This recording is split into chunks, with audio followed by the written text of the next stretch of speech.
Good afternoon and most welcome to 969.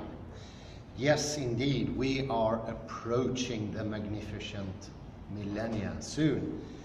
Now it's only 31 left and we're trying to make the very best of it. Today we are standing in a very fractal environment. There is a pond here and I even see fishes swimming around. Have you seen this? And everything is deeply fractal.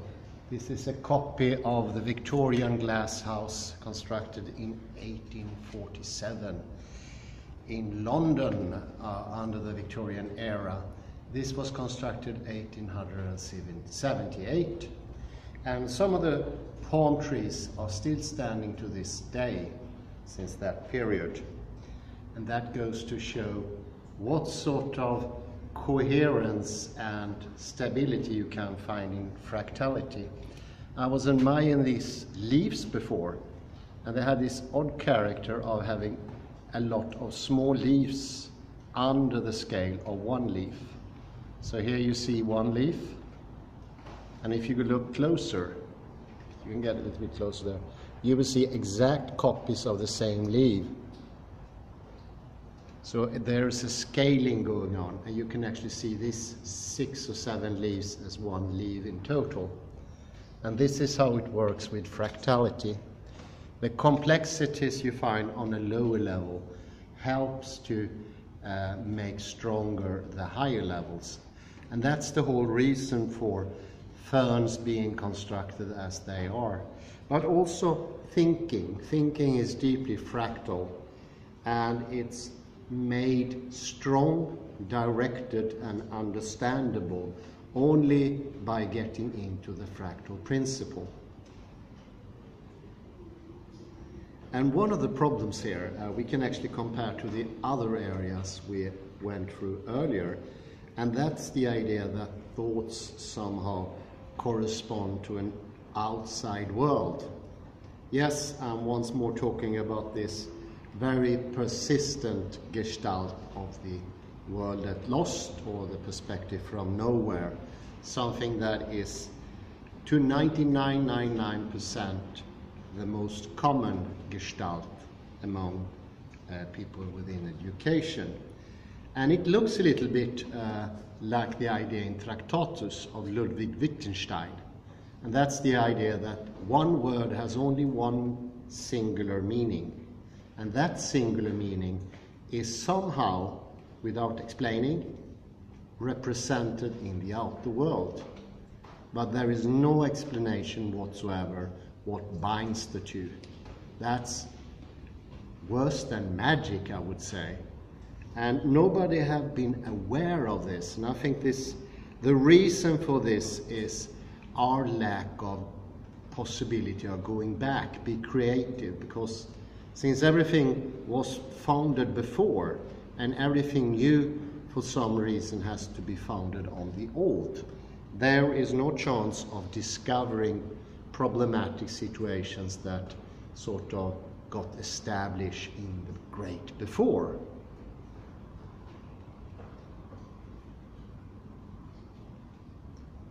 And this refers to everything. That is incredibly important to understand. That's why Susie Froebel's book covers all subjects. It covers sociology, psychology, literature, philosophy, science, epistemology if you want, but also economy, biology. It even goes into those quaint little areas that has to do with how do we sit and how do we stand. Yes, there is a chapter about that as well. And also our correspondence to food and our living ways. Everything is fractal, and not understanding that, not having fractality, brings fractality to a lower level. It's a constant effect, and nobody's isolated. It is impossible to isolate oneself and say, I am going to be very complex, have a very high degree of intelligence, but my surrounding area is completely lacking in fractality. That does not work. Too many experiments have shown this to be an impossibility. You get directly affected, and the level is lowered in the equivalence of the lack of fractality. We usually, when we ponder about our own thinking, say that we want it to be logic, consistent, and having some sort of coherence. And I think this is good in a way, but it could be problematic if we don't know whether our thoughts are really legit. Is it the real McCoy? Are they any good as products? Then we can look for consistency, coherence, and correspondence if we still want that. But we have to start out with looking at thinking itself and see if it has value or what sort of value it has. If we don't start there, we are going to lose out in the end, because we are going to make things coherent, consistent, that we don't know the quality of. It's a little bit like making a pie. If you don't check out the ingredients, if you make an apple pie of rotten apples, that pie is going to be no good. And what is typical of the current educational system is we don't care about the material. We just care about the procedure. And we should care about the material, and especially when it comes to thinking. Thinking is, oddly enough, the same as everything else in this universe.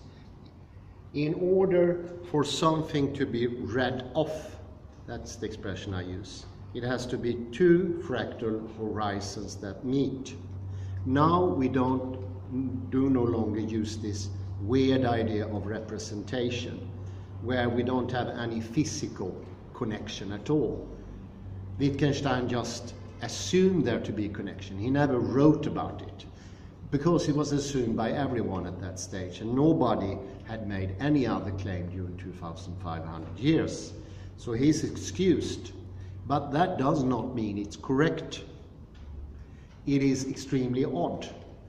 And my preferred way to compare this to something we've spoken before is about ether.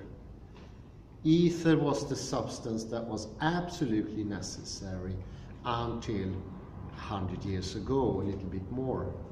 And it was a substance that didn't have any shape, form, smell, or measurability. We couldn't measure it. But because we did not know before that waves could sort of be going around in the universe without any medium. That was an impossibility before. And of course it was for me too before I learned about this. This is very odd. So it makes sense that if you see a wave, for instance, in this water here, make a little wave here, we have a medium. We have the water that sort of sustain the wave. And also, we've been known for maybe 200 years that when I speak, waves starts in the air. So you can hear what I'm saying, for good and bad. Finally, we found out waves could actually exist with any medium, which is in itself very hard to accept. Once we understood that, ether disappeared in the same very instant.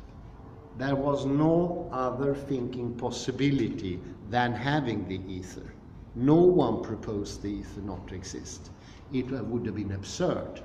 But once we realized we can actually have a wave without a medium, which was experimentally proven, only that could sort of break that sort of thinking. It wouldn't be possible for somebody in a laboratory that wasn't so advanced sit down on his chair and say, oh, I don't think ether is needed. No, it's impossible. The same goes for this. We did not know that it was an assumption, connecting words to the real world or the world over there or the transcendental world. Nobody thought that to be a problem. No one.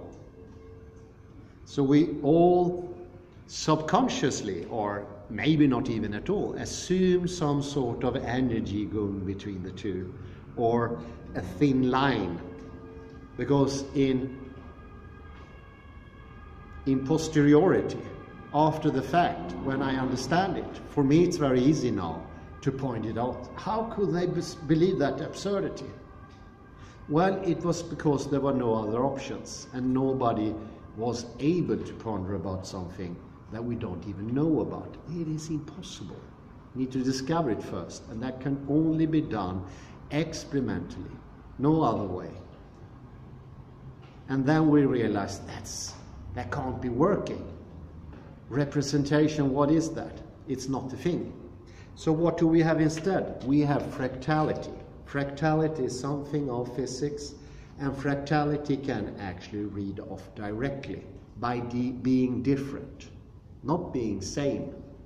This is not a procedure of sameness. What I project outwards has nothing in common with this, so to speak. My projection meets the otherness of the plant, and in this connection we have two differences, and you get a read off.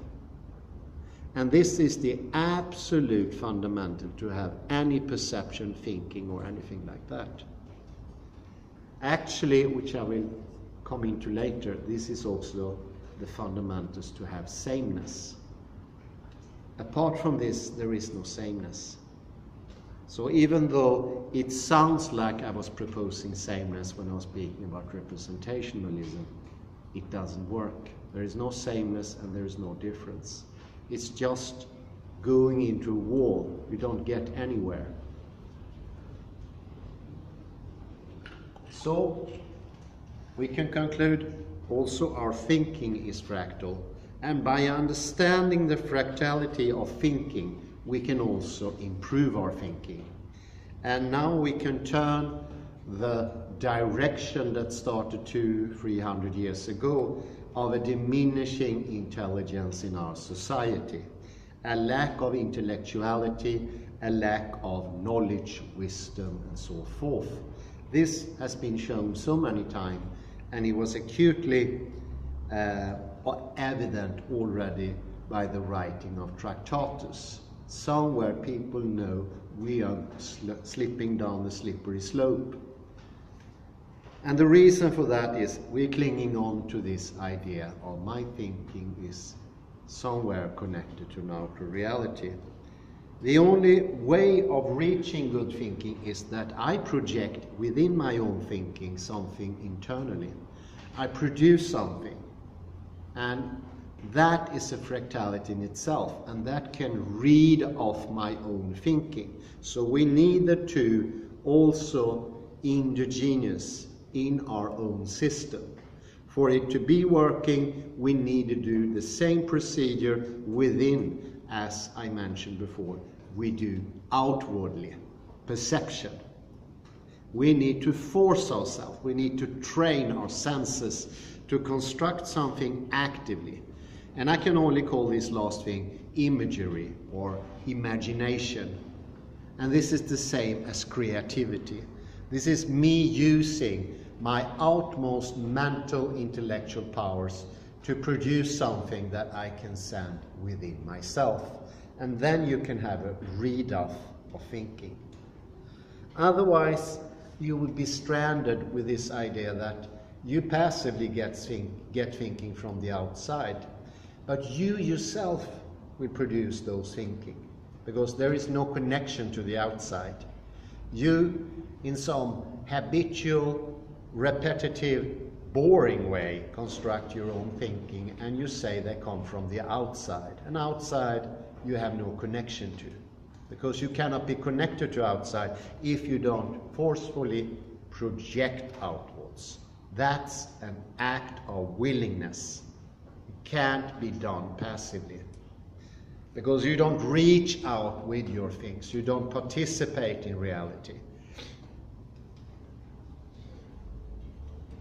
So what we need to do is activate our imaginary thinking, and we need also to sort of think carefully about some of the assumptions coming from the idea I mentioned previously, the idea of an outer world there. And that idea is that I do as well, I ruminate, I think about my own thinking, and I think whether my thinking is correct, that is true, if it's real, so to speak. So I do a secondary thinking, looking over my thinking, and I put the stamp of correctness, original, as going through the archive of my mind and saying that thinking is good, that is bad. And therefore I sort of continue on the line of a world outside there, but from inside. And it's like having an archivary in my head doing that calculation of some sort. And I bring all the correct thoughts together, and I make maybe a syllogism or something else, and then I have a final result. It doesn't work that way. You have no possibility of knowing if that thinking is correct or not. And putting a seal on it is you blocking off your connection to your inner world. What you need to do is, without bias in the idea of it's correct or not, send actively inwards ideas, imagery, fantasies. It's a little bit like a child does.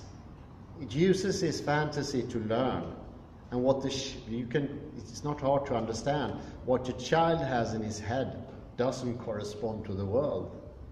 It's a young human being, doesn't know anything about the world, but it can still project. It could use its imagination, and it's not stuck in these categories that maybe I am, and say this is just a plant, and therefore the child can have a fantasy. And in some ways the child can reach out even more than I can, because I preemptively block out my imagery. I make my own idea of reality into sort of an idol or an icon, or icon in the way we use the word icon on a computer screen, where we have garbage, archive, and we have different files. They just represent reality for obvious reasons. But it's not so good if you do the same thing with your own mind. You lose your connection to the outside, and you also lose this incitement to go look further for new things in reality. There's no wonder adults have their eyes half shut. There's no wonder why adults don't look around and being amazed, especially in this beautiful environment. And I can be honest and say nothing happens with me. It's because I don't send out enough. If you do send out enough, you will receive. And in this alatea or thea, in this covering and uncovering, just where the two horizons meet, there is the very point of reality. Not in either side. It's in the contact. And as you see, both proponents need to be absolutely active, because fractality is what activation is. Fractality is motion. Without fractality cannot be any motion, but there can either be any stability.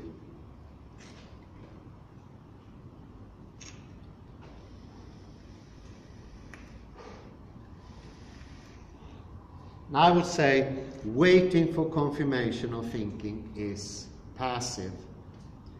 You have already chosen the back seat or your theater position. And once again, this meditating person who said to me, I will do my meditation lying down. It's the same thing. It's a lack of activity.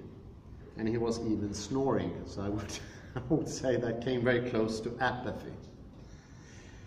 The only thing that happens there is repetition, and you become more and more this cut-off human being.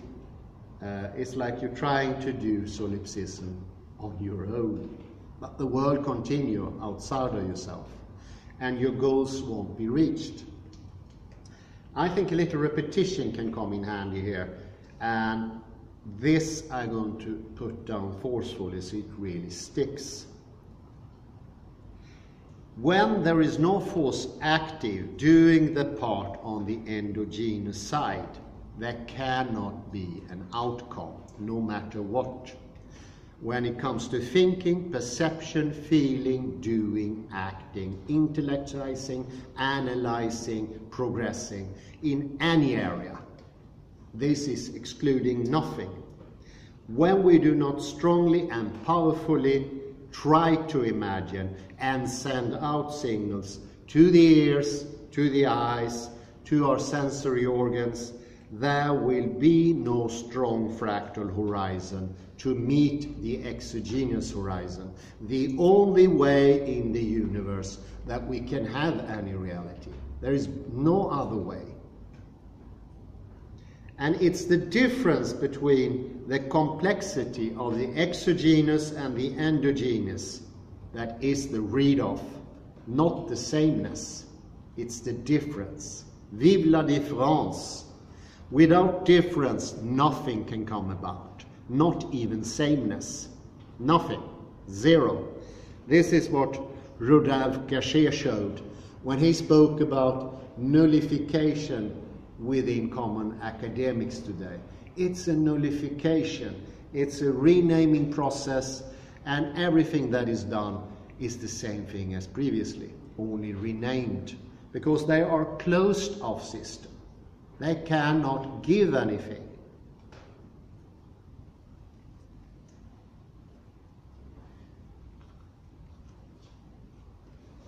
We have come to live in this constructed simulacra, something that Ian McGilchrist showed with his book, The Matter with Things. We have no longer a connection to the outside world. This has been proven with more than 1,270 very, very different resources and experimentations. This is clearly shown. And this, we also know, is a new thing. It's a sign of modernity, or it is what's causing many things in modernity. It is only when you meet the world there can be any idea of making your thinking consistent, coherent, or corresponding. That will be okay after you check out that your thinking material is correct. That is, it has sufficient complexity to be true. And there is actually a level below 1.7, nothing can be true. That's it. It doesn't matter how much we say epistemologically or using truth seals. It doesn't matter. It's just not fractal enough to be true.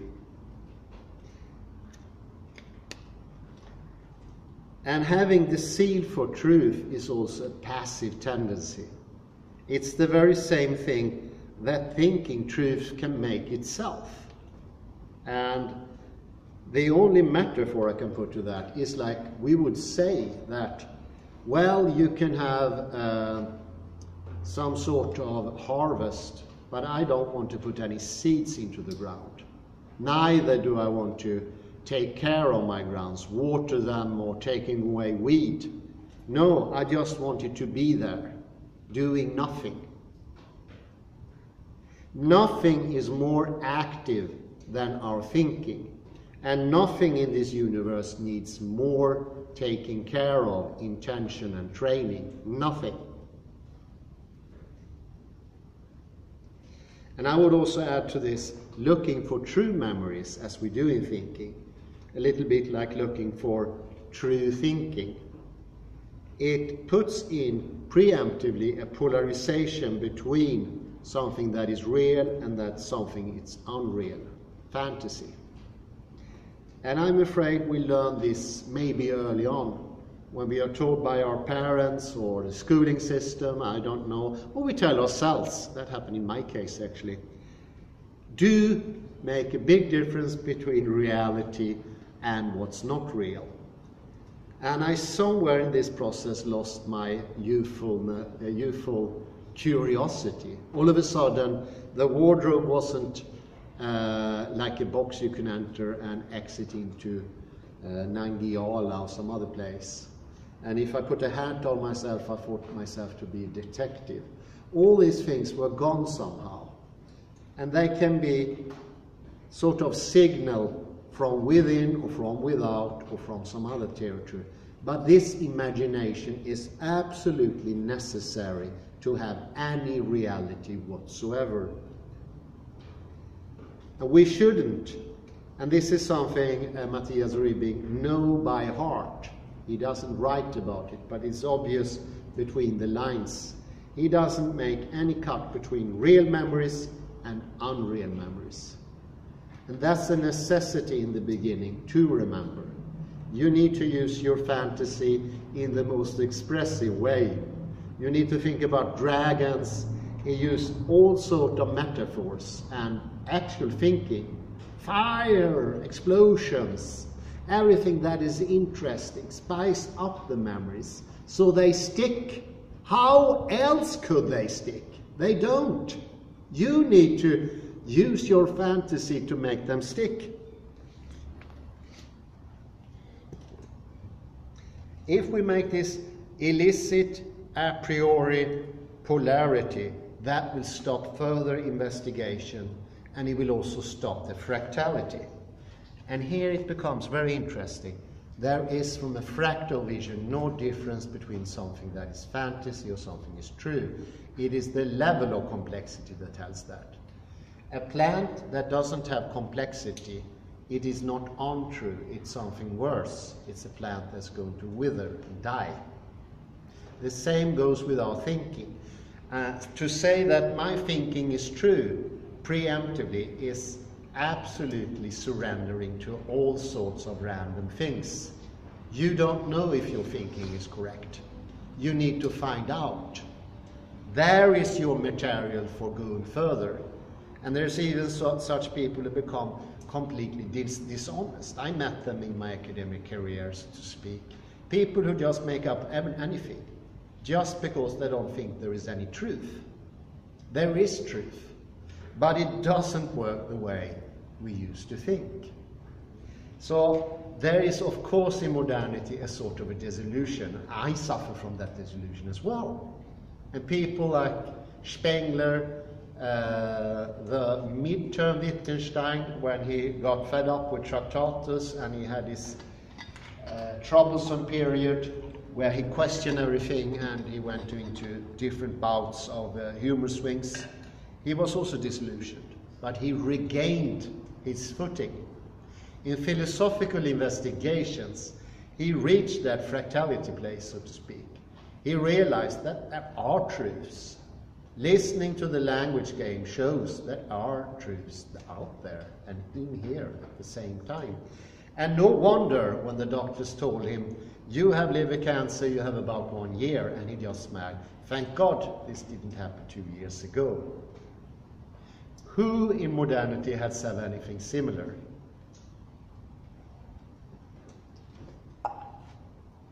This goes to show how important fractality is, because that's the way that opens up to everything. We get away from our biased and subjective position, where we, in lack of anything real, make up our own reality, and we confirm it ourselves, like a loop way thing of doing. And of course, in the end, it doesn't take any effort. But we can't give any effort, because the only energy we can get is from fractality. So there is like a momentum 22 here. And the momentum 22 is when you lack energy, you can only be passive. You don't have any option. So you need to, little by little, start to step on the ladder that goes upward, up to more complex chaotic system. You should go from a lack of complexity, the idea that if you make up new words, you gain new knowledge. All of education is about renaming, making complicated words. There's no real truth out there. you have to give, as my professor said, give up that idea of searching for truth. The only thing we can provide you is new terms. That was an old cynical man drinking his days away. And that's what they came to offer me. Complete cynicism. But that cynicism I understood afterwards was just in one place, because he had no other place to go. In passivity, you cannot project anything else. And you can just receive what happens. That's also something that Nietzsche pointed out in Gay Science. When we don't have science, with science he means knowledge anymore, we have to give in for what we experience in the moment only. We only have momentary truth. And that sort of killed Nietzsche off. I think that was actually worse for Nietzsche than that there is no God. This kills off the prospect of having any knowledge whatsoever. And I would say fractality saves us from that. It can start us to look with new eyes, to get hope again, because that hope was killed when I heard that from the professor, with all of us, and he was being honest. And I appreciate it in some way, but it put me into a very downward pole, a mood that was bad. But he was being honest in some way. And he was slowly pointing with his finger to the cigarette pack, and I think he also meant his drinking bottle. That could be the only comfort in the world, not the books, because the books was just repetition. And now I realize, of course, for him it was like that. He could not enter the depth. For him, the grand virtuosity of music, the concertos of Bach, Handel, Albioni, which I really love, was shut off because he was not fractal enough to experience them. And this is what we know now. When we play the big masters to young people, well, young and youngish, 20, 25, only 1 or 2% can perceive it to the complexity. They only hear a monotonous sinus curve, which can be shown on the oscillogram. That's all they hear. Of course they can't appreciate it.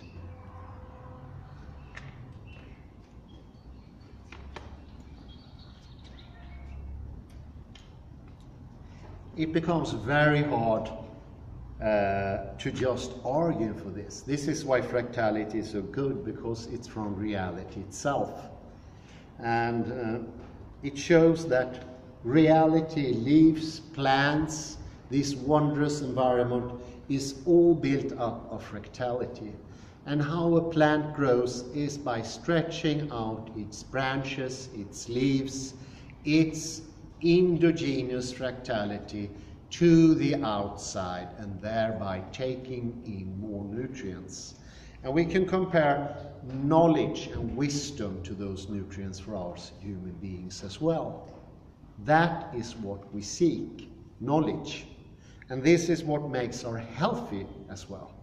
Because without knowledge there can be no balance, there can be no structure in a tree or a plant or a living animal, and there can be no structure or health in a human being without fractality. My poor professor is dead now, he didn't survive his 60s even, but it shows when you don't have knowledge, you don't have health either, because it takes away the stability of the whole chaotic system. And doesn't it make sense? I can make an example here. I have this friend who the last 10 years, she's always been asking me, how come, Hans, you remember names so good? I'm so amazed. How did you get that ability? How were you born that way? And I said, I'm not born that way. I trained for 2 years because I was so lousy at remembering names. I was horrendous. So I trained for 2 years. But she wouldn't listen. She still asks the same question even today. But look at this. If I would have come in absolutely muscular, built with muscles stretching up this way and thighs like this, and this real big grin that most bodybuilders have, she would never have asked me, Did you put any training into that? Never! But for some mad reason, especially in Western society, when it comes to the thinking, there's nothing we can do. It's an absolutely passive process. How sad is not that? It doesn't really get any sadder. But there is a way out. And I think fractality is so strong an argument. I don't think, well, this is like putting my heel down and boasting, but I have a very hard time thinking that anyone can resist this in the long run. Because this is convincing. It is not just coming from science, mathematics, quantum mechanics. It is also a great part of everything else we hold precious. And this would also have shown to good old Bloom, he's, I'm afraid, dead and buried, why was the closing of the American mind happen? Why did it happen? And we shouldn't call it American mind, we should call it Western mind. That's more accurate. And he would have understood why it was happening. And he didn't have to attack the wrong things, the wrong institutions, and say, just it's because of laziness. Well, laziness, I think that's a secondary effect from being passive. I don't blame the youth to be passive. Passivity comes when you are disillusioned. Why do anything when there's no when there's no gain? Of course not. This is incitement. This is something that could even wake up a dead person almost and convince that person, let's go out and explore the world. Let's go inside and explore my inner world. And wow, isn't this fantastic? I can develop beyond the age of 20. And according to new research, like 85% of all young people think after the year of 20, you just sort of go down, you descend into Hades or some other place. And you just get dementia and old age problem, pain, lack of knowledge. You have the knowledge you have at the age of 7 when you enter the public school. This is how they figure. It is not like that. It's not like that in nature. It's not like that in physics. Why should it be like that among only Western people? It doesn't make any sense. Why would we be the exception? And on top of that, to make the argument even stronger, we know how it started even. It started in early antiquity. So it even has a date. It didn't exist before that. And it was reinforced by people unconsciously, like Isaac Newton. So are we indirectly assuming that Isaac Newton, by his fantasy, could change the world for me, for us? Is that passivity something constructed in the world by Newton himself? Is he a demigod? Is he Apollo or something similar? I would say all those thinking, if they're really thinking, are ludicrous, are stupid. Sorry to say that. Newton cannot change the world. The passivity we perceive is put in there by living people, and we accept it willingly because we don't know anything else. Knowledge is the only thing that can set you free.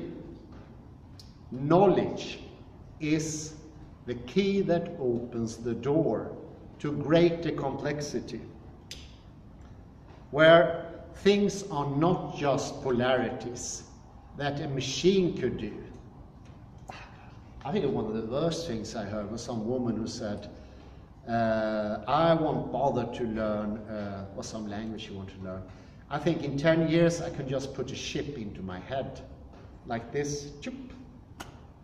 Horrid thinking of knowledge, horrid thinking about the brain, that the brain should be a simplification of the computer. No wonder people get distressed. It's an absurd thinking. But somehow the grain, the seed for that thinking, I was talking earlier about plowing your field, putting in the seeds so you can harvest. Sometimes somebody put in seeds unintentionally, but we know they were put into our sort of growth bed of thinking. But they can be questioned, they can be discovered, and they can be seen as not coming from knowledge, intelligence, or intellectualizations. They are just happenstantial, random assumptions that nobody really made. They just happened to come there. And that seems actually to be the strongest argument for representationalism. No one on this earth has ever put in an argument for representationalism. It just came from nowhere. Of course, it came from putting a seed into the ground and thereafter harvesting it. But it's not a good harvest. It's a harvest that should be discarded. It is like putting weeds into the ground. Don't you put those weeds into your ground, because your grow bed, when you water it, you won't get this fantastic environment. You won't get this, I think this is a mango tree, you won't get these wondrous, fantastic fruits. You will get bitter, self-regulating, not going into the exogenous, not giving any energy fruit. Sort of fruit that is bitter, salty, and lacking of all nutrients. Something that only McDonald's can make up, or something of that sort. Fractality is actually showing us the way back to life. It is showing us to pure, wholesome nutrition. And it's also showing us the way to live healthy. Because we know a thinking system that is not fractal, doesn't have a high level of fractality, it is not healthy. It is bound to go into disease. And whatever that disease is, it's a lack of structure. It's a lack of upward directedness. And that is sowing the seeds you once put into the ground. I say thank you very much, and maybe a little panoramic view of this very wonderful fractal environment.